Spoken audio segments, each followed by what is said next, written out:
या सगळ्या धेंडांवरती खरंच कारवाई होणार आहे का? नीटमध्ये झालं त्यानंतर बघितलं आपण किती संताप व्यक्त झालाय देशामध्ये. आपण कशाची वाट पाहताय मला सांगा. विलासजी, आज जी प्रेस कॉन्फरन्स झाली त्या प्रेस कॉन्फरन्सला मी पाहिलं. एकंदरच रोहित पवारजींनी 2020 पासून या विषयाचा त्यांचा क्लेम आहे की 2020 पासून 2026 पर्यंत ते असं म्हणतात. मला असं वाटतं की 2020 ते 22 तर त्यांचंच सरकार होतं. आता एकंदर ते सरकार परिस्थितीचा सोडून द्यावं आपण, किती वेळ सरकार बोलणार. विलासजी, हां तर या विषयाचा एकंदरच अभ्यास करत असताना हां आता उपस्थित आपल्या पॅनलमध्ये पण उपस्थित आहेत सर. त्यांनी सांगितलं की ते हायकोर्टामध्ये गेले होते आणि हायकोर्टाने त्या विषयाला घेऊन जे नमूद केलं ते पण नारायण शिंगारेजींनी आता आपल्याला नमूद केलेलं आहे. मला असं वाटतं या विषयाला घेऊन कुठल्याही पद्धतीचे ठोस पुरावे आणि विषय असेल तर पोलीस आणि न्याय व्यवस्था यांच्याकडे दाद मागितली जाऊ शकते.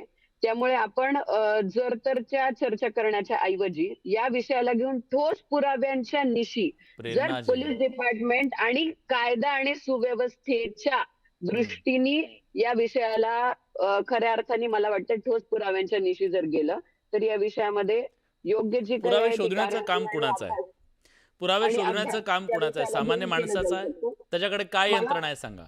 नाही नाही त्याने नाही पुरावे आता कसे आपण शोधायचे ते नाही नाही सांगा. नाही. ऐका ना विलासजी, आता पॅनलवर बसलेले जे लोक आहेत ते तज्ञ लोक आहेत.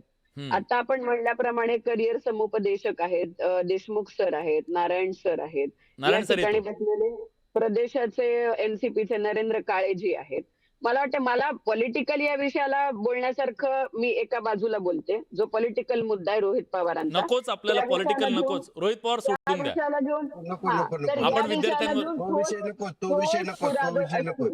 ठोस पुरावे असतील तर या विषयाला घेऊन आपण पोलीस आणि कायदा आणि सुव्यवस्था या विषयांना घेऊन पुरावे प्रोसीड केलं शोधायचे पाहिजे. कोणी? नारायणजी ते म्हणतात ठोस पुरावे द्या, आम्ही त्याच्याबद्दल चौकशी पुरावे करू. मी म्हणतोय तर ते समोर आले पाहिजे. ठोस पुरावे लिस्ट मध्ये नाव आहेत. 4 विद्यार्थ्यांना घ्या, पकडा आणि विचारा, लगेच सगळं बाहेर निघतंय. 4च विद्यार्थी पकडा फक्त, तुम्ही कोणतेही 4 विद्यार्थ्यांच्या पालकांना विचारा की हे मार्क आले कसे. 100% तुम्हाला. पण आम्ही जाऊ शकत नाहीत ना. आम्ही विचारायचं का? आम्ही कायदा हातात घ्यायचा का आता?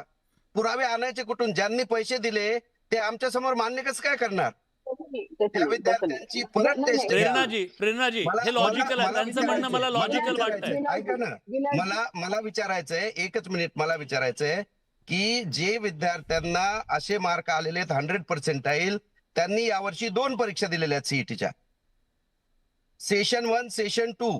सीईटी सेलने दोन्ही सेशनचे त्यांचे मार्क दाखवावेत आणि ते जर कुठेतरी मॅच होत असतील, जर एका सेशनला 100% दुसऱ्या सेशनला जर 60-70 आले तर मग तर तुम्हाला मान्य करावं लागेल. दोन्ही सेशनचे मार्क डिस्प्ले करा पहिल्या 1000 विद्यार्थ्यांचे, कारण दोन्हीपैकी एक चांगले गुण आहेत ते घेऊन मेरिट लिस्ट लागलेली. तिथे सगळं दूध का दूध पाणी का पाणी होणार आहे. 100% होणार आहे. मला बाकी आपल्याला भाजप किंवा राष्ट्रवादी यावर बोलायचंच नाहीये. पहिल्या 1000 आपण विद्यार्थ्यांचं जे नुकसान होतंय, त्या गोष्टीच जाणायच्या नाही.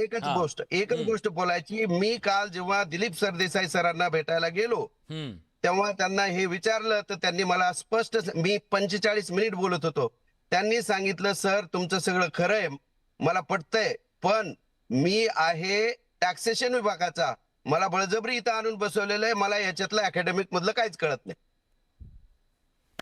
आता काय करायचं? आयुक्तांनी वापरलेले हे वाक्य आहे, मी ऍक्च्युअली टॅक्सेशन विभागाचा आहे आणि मला याच्यातलं काही कळत नाही. लोटांगण घालायचं समोर तुम्ही. सगळे मुद्दे मांडले. तुम्ही तसेच कसे आलात? लोटांगण घालायला पाहिजे. योगेशजी, काय लोटांगण? पुरावे द्यायची जबाबदारी तुमची आहे म्हणतायत ते. आता मी मातोश्रीच्या बाहेर बसलेलो आहे सर, आदित्य साहेबांना पण भेटून येणार आहे.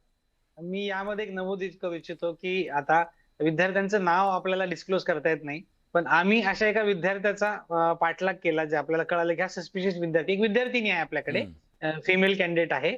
तिचे आम्ही नाव कळालं नंतर आता आम्ही आमच्या लेवलला काय करू शकतो की बाबा ती कुठल्या कोचिंगला शिकते, त्या कोचिंग मधनं आपण तिचे मार्क्स कलेक्ट केले. आता हे पण आता तसं म्हणता मी म्हणजे कोचिंगचे संबंध असल्यामुळे मी त्याला विचारलं अरे या विद्यार्थ्याचा प्रोग्रेस कसा आहे आम्हाला सांगा. ह्यांना सीईटी मध्ये 99.99 स्कोर आहे, 99.99 स्कोर आहे. त्यांचा स्कोर काय आहे हे मी त्यांना विचारलं. जर शक्य असेल तर मी तुम्हाला त्यांची ती स्कोर कार्ड पण शेअर करू इच्छितो, किंवा मी तुम्हाला नुसतं ते दाखवलं जाईल किंवा ते स्कोर जरी दाखवले. त्यांनी त्या कोचिंग क्लासमध्ये मुळात त्या विद्यार्थिनीनी त्या कोचिंग क्लासमध्ये सीईटीची तयारीच केली नव्हती. तिने तिथे जेईची तयारी केली होती. ओके, म्हणजे सीईटीची तयारीच केली नाही. आणि ते सगळं झाल्यानंतर त्यांना त्यांचे स्कोर मी तुम्हाला, म्हणजे त्यांनी जी टेस्ट सिरीज दिली फायनलला, त्या टेस्ट सिरीजचे मार्क्स, म्हणजे सीईटीची टेस्ट सिरीज नाही, जेईची टेस्ट सिरीज त्यांनी दिली. त्या टेस्ट सिरीज मध्ये त्यांचे मार्क मी तुम्हाला म्हणजे मला तुम्हाला सांगायचे आहेत. टेस्ट सिरीज मध्ये जेईचा पेपर जनरली 300 मार्कांचा असतो. तर ती विद्यार्थिनी जवळपास मी माझी स्क्रीन शेअर करून तुम्हाला दाखवू शकतो. सीईटीचं बऱ्यापैकी काम तुम्ही केलंय, फक्त तुम्हाला जर आता बाकीचे अधिकार सगळे दिले तर कदाचित म्हणजे तुम्ही तिथपर्यंत पोहोचू शकाल असं तुम्हाला म्हणायचं. म्हणजे हे माझ्या फोन मध्ये मी तुम्हाला दाखवायचा प्रयत्न करतोय. हे ती विद्यार्थिनी जी आहे, मला त्यांचं नाव, एक मिनिट, हे बघा, इकडे बघा, टेस्ट मोड तुम्हाला मे बी बऱ्यापैकी दिसेल. Absent absent absent absent absent, आणि where the student is present you can see the score. 300 पैकी 25, 300 पैकी, एक मिनिट, मला क्लॅरिटी कळत नाही तुम्हाला दिसते का नाही. ठीक आहे. 300 पैकी 25, 300 पैकी 20, 300 पैकी 31, 300 पैकी आणि डायरेक्ट 100. आणि हे त्यांचे जे स्कोर आहेत, 300 पैकी 6, 300 पैकी 22, 300 पैकी 27, 300 पैकी. आता काय पुरावे द्यावेत हो?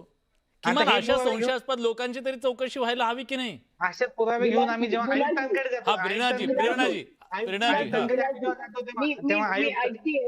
मी गुट्टेजींचं ऐकतेय. मी त्यांनी आता ज्या विद्यार्थिनीचं उदाहरण दिलं, ती ज्या ठिकाणी कोचिंग घेत होती त्या ठिकाणी ती जेईची घेत होती, आणि जिथे जे काही त्यांचं म्हणणं आहे, आता ही एक केस स्टडी आहे. त्यांनी, ती विद्यार्थिनी कुठे शिकत होती, ती कुठल्या कोचिंग मध्ये होती, ती नॉमिनल होती का, की ती खरंच तिथे शिकत होती, या सगळ्या गोष्टींचा एक संभ्रम आहे. मला फक्त एवढंच म्हणायचंय, या पद्धतीच्या गोष्टी ज्या ठोस कारवाई करण्यासारख्या समोर असतील तर त्या 100% घेऊन याव्यात. माझं म्हणणं आहे, रोहित पवारजींनी पण आणाव्यात, नरेंद्र काळेजींनी पण आणाव्यात. या विषयाला घेऊन योग्य ती इन्क्वायरी ही आपण येणाऱ्या काळामध्ये सीबीआय चौकशी करणार का तुम्ही? सीबीआय चौकशी करणार का? विलासजी, माझं हेच म्हणणं आहे की या विषयांना घेऊन ठोस पुरावे घेऊन समोर आलं पाहिजे. आपण लगेच विसरतो रेणाजी, आपण लगेच विसरतो. तुम्हाला आठवत असेल तर मोठेगावकर सुद्धा हेच सांगत होता, माझा गेस्ट पेपर आहे. एक पेपर फुटला, सीबीआयने ठरवलं तर सगळं रॅकेट कसं देशभरातलं बाहेर काढलं आपण बघितलेलं आहे. सामान्य माणूस हे करू शकत नाहीये. विलासजी, नीटच्या विषयाला घेऊन आपण एकंदर पूर्ण नीटचा विषय बघितलाय. ज्या ज्या पालकांनी आक्षेप घेतले, जे लोक पुरावे घेऊन समोर आले, आणि ज्या क्षणी म्हणजे 3 तारखेला नीटची परीक्षा झाली, 4 तारखेला यामध्ये इंटरफेअर करून आपण बघितलंय 15 तारखेला रीनीटची घोषणा करण्यात आली. अतिशय वेगाने या गोष्टी समोर आल्या, पुराव्याच्या निशी त्या समोर आल्या, आणि त्याचं एक इन्व्हेस्टिगेशन झालं. आणि मोठेगावकर आज गजाच्या आड आहेत. तेच म्हणतोय, या सगळ्याचे पुरावे समोर येणं गरजेचं आहे. त्याच्यासाठी चौकशी होणं गरजेचं आहे, आणि ती चौकशी संबंधित म्हणजे ज्यांच्याकडे अधिकार आहेत ना, त्यांनी करणं गरजेचं आहे.